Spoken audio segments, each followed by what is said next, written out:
Assalamualaikum warahmatullahi wabarakatuh. Yang terhormat dosen penguji UKIN PPG Batch 1 2025 Universitas 11 Maret. Pada hari ini tanggal 15 bulan 7 2025, saya Ari Istiandi dengan NIM X95250800708 bidang studi bimbingan dan konseling LPTK Universitas 11 Maret. Saya akan menampilkan video layanan klasikal UKIN PPG Batch 1 Universitas 11 Maret dengan tema cara belajar dan efektif. Terima kasih. Wassalamualaikum warahmatullahi wabarakatuh. Assalamualaikum warahmatullahi wabarakatuh. Waalaikumsalam warahmatullahi wabarakatuh. Selamat siang kelas 11 2 ya sekarang ya. Ya, sudah dari kelas 10 kemarin ya? Ya, jadi hari ini tanggal berapa sekarang? Tanggal 15 bulan Juli 2025, hari kedua kalian ada di kelas 11 2. Kemarin ada yang 11 1, ada yang di kelas 11 2, jadi semuanya hari ini campur semua ya. Baik, sebelum kita mengawali kegiatan bimbingan layanan klasikal hari ini, alangkah lebih baik kita berdoa dulu. Mungkin Ibu Ketua Kelas bisa pimpin berdoanya, Bu. Mari semuanya, sebelum memulai pembelajaran, alangkah baiknya kita berdoa menurut kepercayaan masing-masing. Berdoa mulai.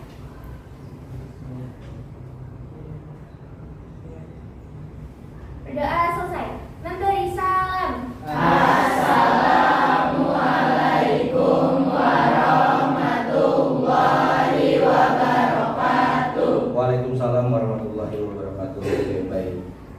Baik, kelas 11 2, jumlahnya berapa?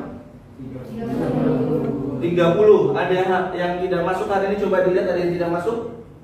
Ada Pak. Siapa? Valisa tidak masuk. Valisa ya. Valisa tidak masuk karena anak butuh kelas Sakit Pak. sakit. Oke, baik. Baik, untuk sebelumnya ini kita fokus dulu ya. Kita fokus dulu. Jadi masih semangat ya? Masih semangat ya? Kita fokus dulu ya, kita fokus dulu. Bisa berdiri semuanya? Bisa berdiri semuanya? Kita fokus dulu. Fokus ya, fokus. Fokus dulu ya.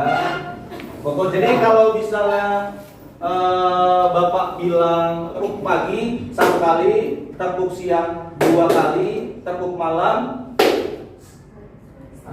stop. Oke, baik. Jadi kalau bisa Bapak bilang pagi 1, tepuk siang 2, malamnya stop. Paham? Oke ya. Fokus. Tepuk pagi. Nanti aja. Tepuk siang. Tepuk malam. Pagi. Siang. Malam. Malam. Lagi ya, yang sebelah sini nih, pagi, malam, oke, siang, pagi, malam, pagi, siang, oke, tepuk tangan dong buat dulu ya. Laki-lakinya ya, boleh duduk, ya laki-lakinya ada sekarang. Malam, siang, pagi, malam, pagi, siang, malam. Oke, yang sebelah sini. Oke, duduk. Boleh tepuk tangan dong buat yang lainnya. Oke, yang sebelah sini ya, sebelah kiri ya, yang perempuan-perempuan ini ya. Malam. Nah, pagi, siang, malam. Nah. Fokus. Siang, malam, pagi, siang, malam. Fokus lagi, coba kita fokus lagi. Fokus. Sekali lagi ya. Pagi, malam. Ayo fokus. Pagi, siang, malam. Pagi, siang, malam. Pagi, malam, siang. Oke, tepuk tangan nomor 5.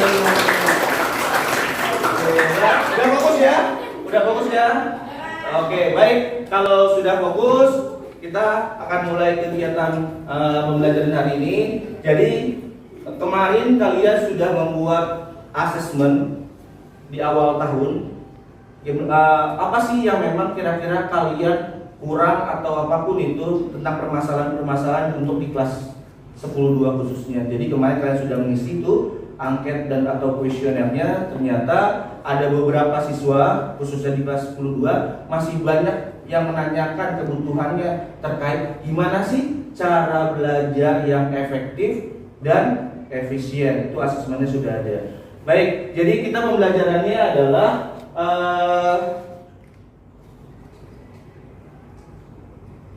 jadi pembelajaran cara belajar yang efektif dan efisien. Jadi kita belajar ada dua tujuannya. Pertama adalah tujuan umumnya, yaitu kalian mengenal hakikat belajar.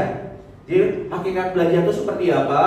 Terus yang kedua adalah faktor-faktor yang mempengaruhi hasil belajar dan cara belajar yang efektif dan efisien. Gitu ya. Jadi tujuannya adalah kalian mengenal nih hakikat belajar, terus faktor-faktornya dan bagaimana sih cara belajar yang efektif dan efisien.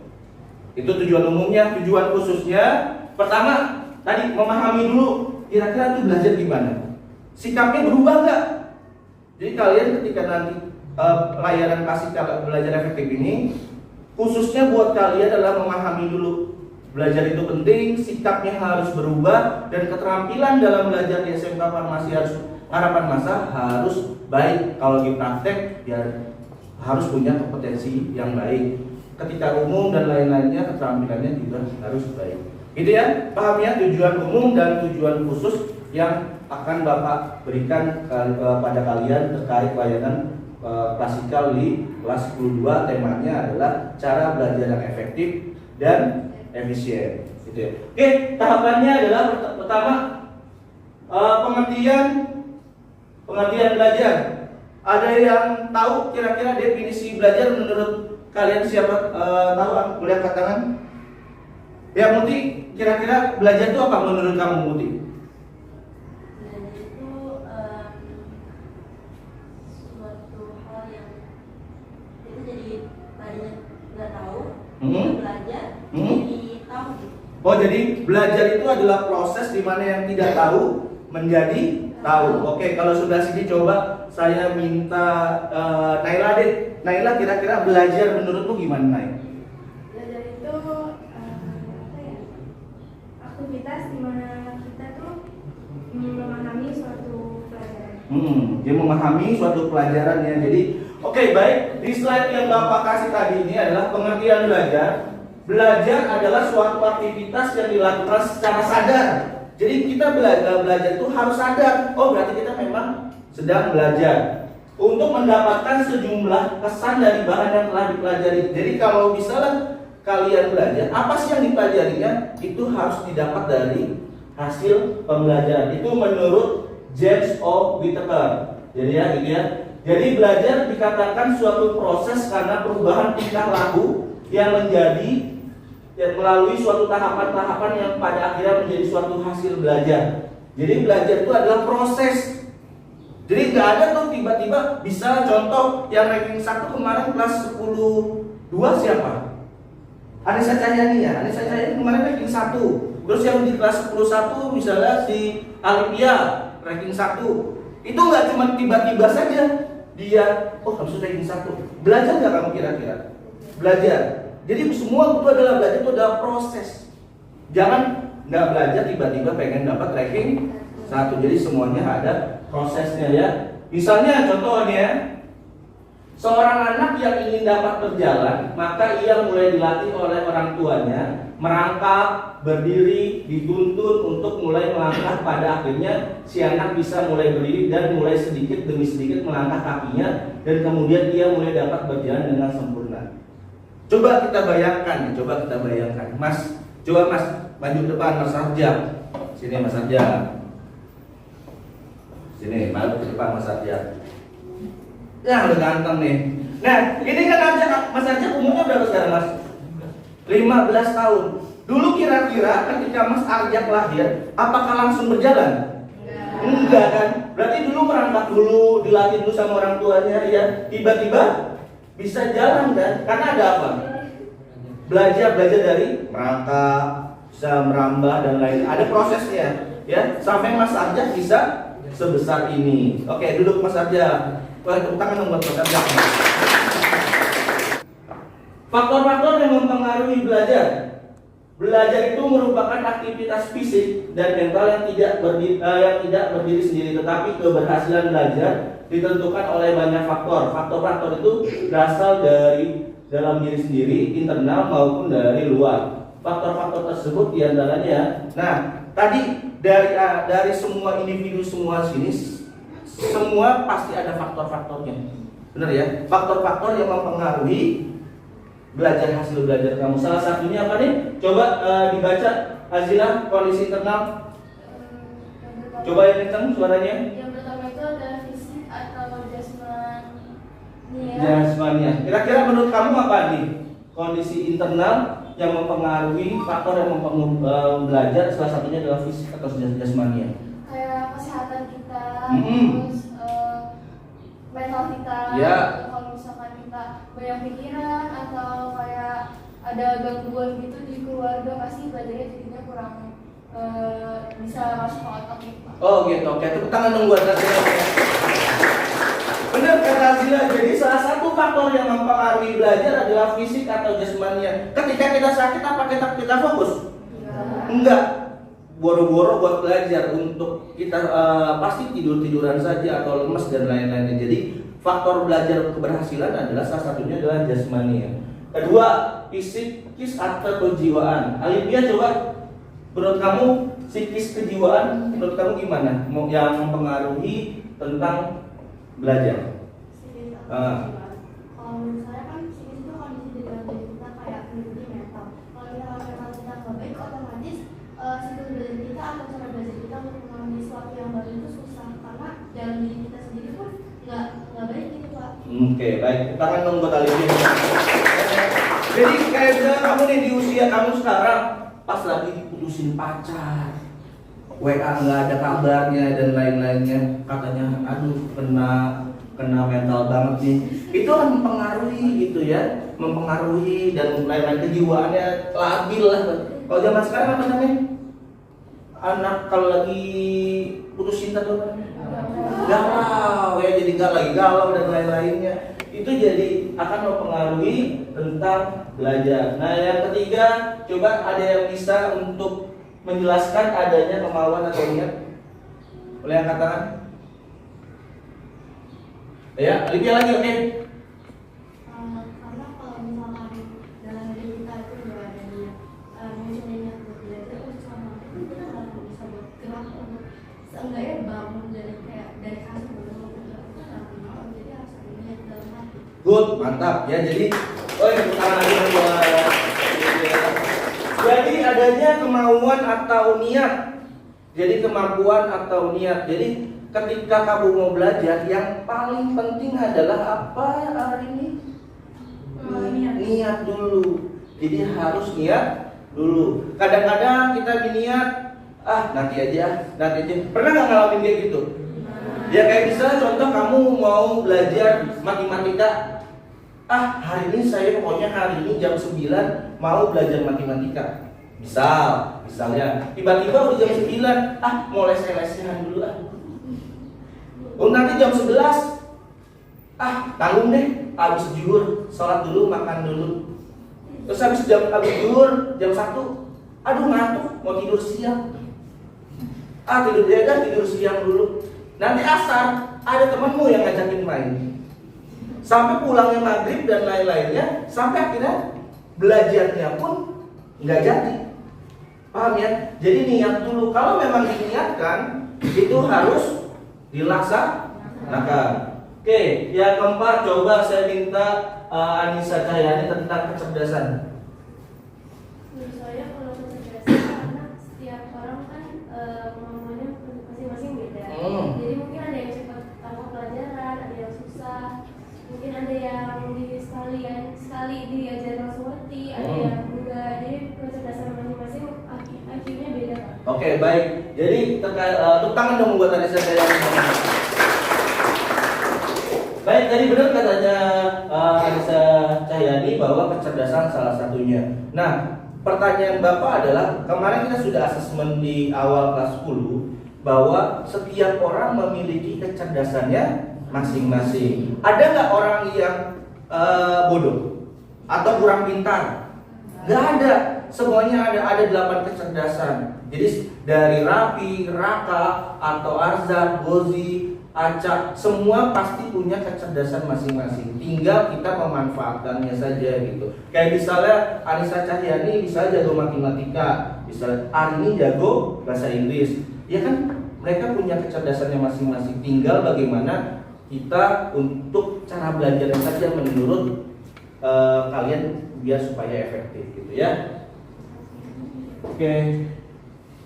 Yang kelima tadi minat. Boleh siapa yang mau mengatakan minat? Oke, Mutiara, coba Mutiara. Minat. Minat itu kan kayak sesuatu yang diri kita sendiri tuh mau lakuin gitu ya. Jadi kalau kita udah kepengen kan pasti kita bakal ngejalanin, jadi kita harus tahu minat kita itu apa. Oke, tepuk tangan dong buat Oke, baik. Minat. Jadi minat tadi kita harus tumbuhkan minat kita gitu. Kalau di farmasi minatnya apa? Cintai dulu farmasinya. Cintai dulu. Bagaimana kalau misalnya kita nggak mencintai farmasinya? Kita nggak mencintai farmasinya, gimana nanti kita bisa mau belajar tentang terkait farmasi. Oke ya. Terakhir adalah motivasi. Yes, Azila. Kalau menurut saya motivasi itu kayak misalkan motivasi itu batu bata di dalam sebuah bangunan. Nah niatnya itu apa sih fondasinya. Oke. Jadi intinya tuh kalau kita punya niat, kita juga harus punya motivasi untuk ngedorong kita biar bisa lebih membangun diri kita sendiri. Oke, tepuk tangan dulu. Benar kata Azila bahwa kegiatan motivasi itu adalah sebagai pembakar kita untuk semangat. Udah ada niat, udah ada minat, kita harus punya motivasi. Motivasi kamu ada di sekolah SMK Farmasi Harapan Masa apa? Mau jadi apa?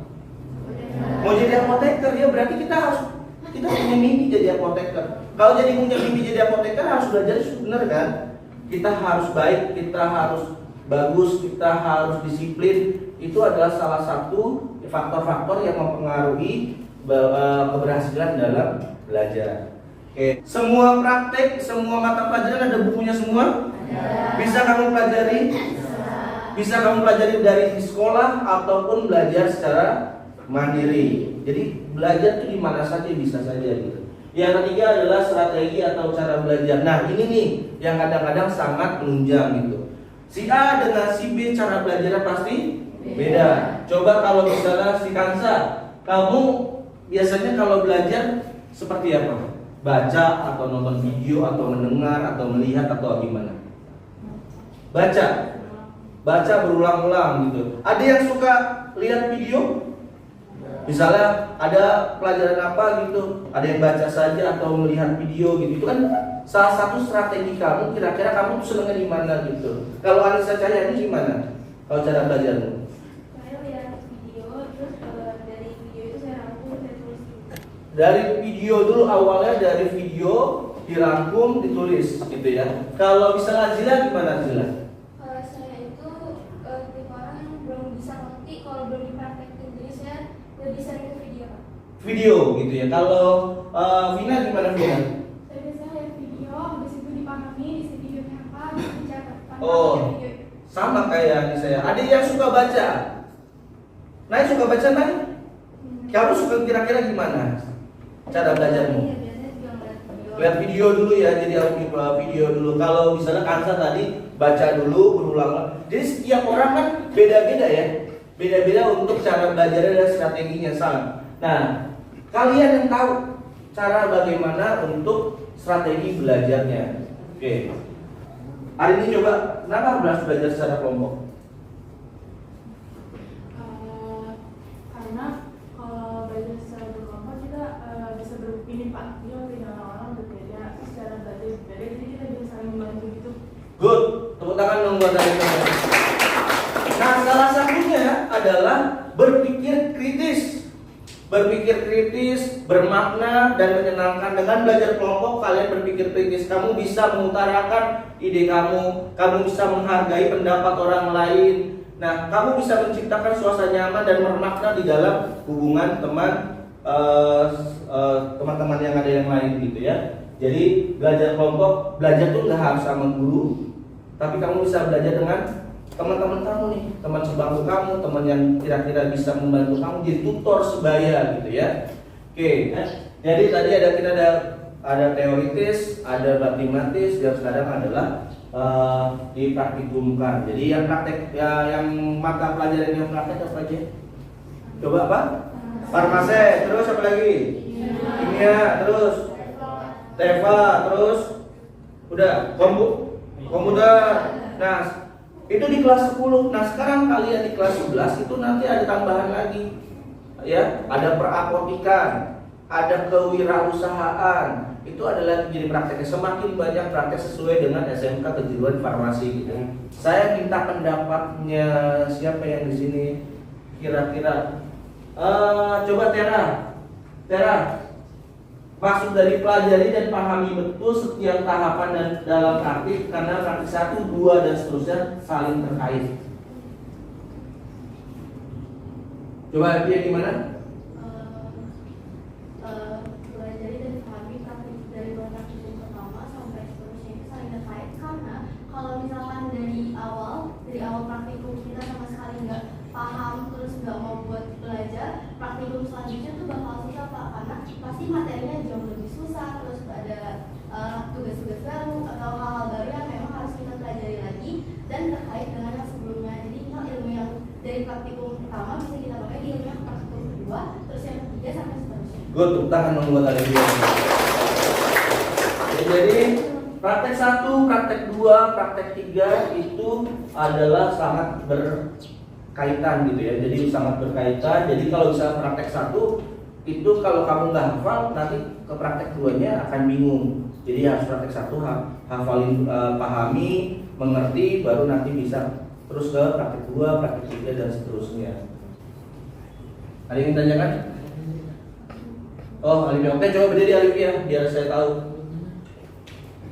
Bahwa kan tadi udah menjelaskan gimana cara biar kita belajar yang efektif. Nah, terus saya mau nanya gimana cara untuk memanajemen waktu belajar kita biar efektif. Apalagi kalau contoh saya, karena saya ada OSIS, terus saya juga harus belajar gimana cara untuk memanage waktunya biar dia nggak bentrok. Oke, baik. Good. Tepuk tangan untuk Alifia lagi. Tadi bagaimana memanajemen waktu? Memanajemen waktu karena kesibukannya Alifia, ada OSIS, ada yang kegiatan di luar dan lain-lainnya. Jadi harus bisa dibagi waktunya. Kira-kira ada yang bisa bantu jawab? Anissa gimana coba? Kira-kira menurut kamu? Kalau saya mungkin di sela-sela kosongan mungkin saya bisa coba cicil belajar. Kalau misalnya nanti ada waktu dimana saya dipanggil OSIS mungkin, jadi saya udah ada planning, saya udah belajar dulu, jadi nggak bentrok waktunya nanti. Oke, baik ya. Kayak tepuk tangan dulu tadi saya. Paling penting tadi 1, kita sebenarnya punya jadwal. Kita punya jadwal tiap hari. Kira-kira kapan sih waktu yang efektif buat kita belajar gitu. Jadi kalau bisa Alifia suka belajar paling masuk kira-kira di saat apa? Kalau saya dari jam 3 sampai pagi Pak. Jam 3 karena fokus ya, fokus tidak ada apa-apa gitu. Jadi itu sebenarnya harus dijadwalkan. Kalau misalnya memang OSIS banyak kegiatannya, kamu bisa tidur dulu, bisa istirahat dulu sehingga waktu belajar, waktu kamu nanti efisien belajarnya, kamu tidak terganggu gitu ya. Jadi coba buat daily activity, memanajemen waktu. Oh, saya jam segini tuh harus apa, jam segini tuh harus apa gitu. Itu ya. Coba ada lagi? Oke, Raka. Saya kan sangat kesulitan untuk belajar untuk membaca. Itu bagaimana cara mendapatkan informasi atau memahami suatu pembelajaran tanpa harus membaca? Oke, baik. Tadi Mas Raka bilang nggak suka membaca ya. Nah, salah satu cara belajar yang efektif adalah tadi apa? Kalau Mbak Anissa tadi lewat video, bisa tadi si Alife juga lewat video. Kalau si Kansa lewat membaca. Jadi ketika kamu memang tidak suka membaca, coba dialihkan cari gimana, mungkin mendengar atau lewat video atau dan lain-lainnya, sehingga ketika kamu kan bisa ketik tuh di YouTube atau di ruang apapun yang belajar, kamu bisa lewat video. Kamu lebih suka apa kira-kira kalau bisa memang membaca kurang males gitu atau kurang, aduh saya bosen nih atau ngantuk nih gitu. Lewat apa bisa? Lewat mendengarkan. Mendengarkan. Mempraktikkan. Oh, dengan langsung mempraktekkan ya. Jadi kita bisa setting sebenarnya cara belajar, nggak harus melulu belajar dengan membaca, lihat video atau dengan membuat suasana nyaman dengan nyetel musik kecil-kecil, tidak besar-besar, sehingga bisa belajar secara efektif itu. Oke, tepuk tangan dong buat masyarakat. Ada lagi? Saya Pak. Oh ya, Kai. Karena kan saya kalau mau praktek tuh kan suka tegang, suka Mhm. takut gitu kan ya Pak. Itu gimana cara mengatasinya supaya tidak tegang dan takut saat mau praktek? Oke, ada yang bisa bantu jawab? Tegang saat praktek. Ada yang bisa bantu jawab? Yes. Menurut saya kan kalau mau praktek itu kita pasti kan dikasih materinya gitu kan. Jadi cara mengatasi tegangan itu yakinin diri kita kalau kita bisa dan pelajarin ulang lagi materi-materi yang udah dikasih sama gurunya. Oh gitu ya. Jadi ya kita coba diulang dulu. Tadi yang di 30. Kita buat kelompok 6 kelompok. Absen 1 sampai absen 5, kelompok 1 dan seterusnya. Jadi satu kelompok terdiri dari 5 orang. Apa sih yang akan dibahas? Jadi adalah kamu mempresentasikan gimana sih cara belajar yang efektif dan efisien sesuai diri kamu, sesuai kelompok kamu. Ya, paham ya? Sesuai dengan kelompok kamu, gitu. Jadi buat kelompok masing-masing berapa orang? 5. Baik. Ada yang bisa membuat kesimpulan? Kalau dari yang presentasi yang Bapak sudah jelaskan, Coba lebih keras biar teman-teman itu tahu. dari presentasi yang sudah Bapak jelaskan, ada 2 poin penting yang sangat saya highlight gimana cara faktor belajar itu ada dari eksternal sama internal, dari dalam diri sama luar diri. Terus kalau misalkan cara mengembangkan faktor-faktor kayak di internal itu, kita harus tahu bakatnya kita apa, terus motivasi buat kita bisa buat belajar itu apa. Jadi pas ada niat, ada motivasi, ya udah berarti kita udah langsung bisa laksanain langsung. Terus Bapak juga ngejelasin gimana cara belajar yang efektif baik dari teoritis maupun matematis. Oke. Terima kasih gitu Pak. Oke, tepuk tangan dong buat Alivia. Terima kasih Alivia. Jadi itu ya, kita harus tahu gimana cara belajar yang efektif sesuai dengan pribadi-pribadi kalian masing-masing. Itu baik. Nanti Bapak akan menyebarkan Google Form lewat ketua kelas. Jadi kira-kira gimana sih apa yang kamu pahami terkait materi ini dan apa yang kira-kira akan kamu ubah cara belajarnya supaya efektif, atau apa saja yang akan kamu pertahankan di kelas 11 ini cara belajarmu. Itu nanti Bapak akan mengirimkan Google Form lewat WA ya, nanti tolong disebarkan ke WA group. Jadi harapan Bapak kalian bisa mengisi hari ini sehingga besok Bapak bisa tahu kira-kira tiap-tiap individu apa yang harus diperbaiki atau harus dipertahankan dengan cara belajarnya untuk di kelas 11 gitu. Oke, cukup ya. Jadi itu ingat besok kita buat kelompoknya berapa, satu orang? Satu kelompok 5 orang. Buat Google Form, nanti minggu depan pertemuan selanjutnya kamu bisa mempresentasikan pendapat-pendapat atau cara belajar yang efektif masing-masing kelompok. Gitu ya? Cukup? Cukup?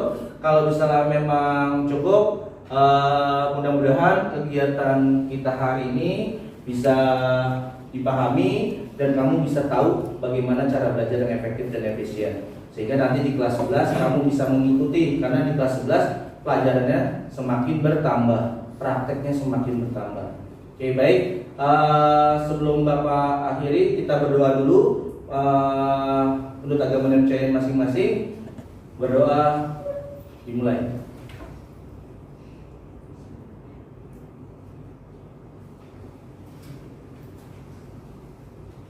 Doa selesai. Terima kasih. Wassalamualaikum warahmatullahi wabarakatuh. Waalaikumsalam warahmatullahi wabarakatuh.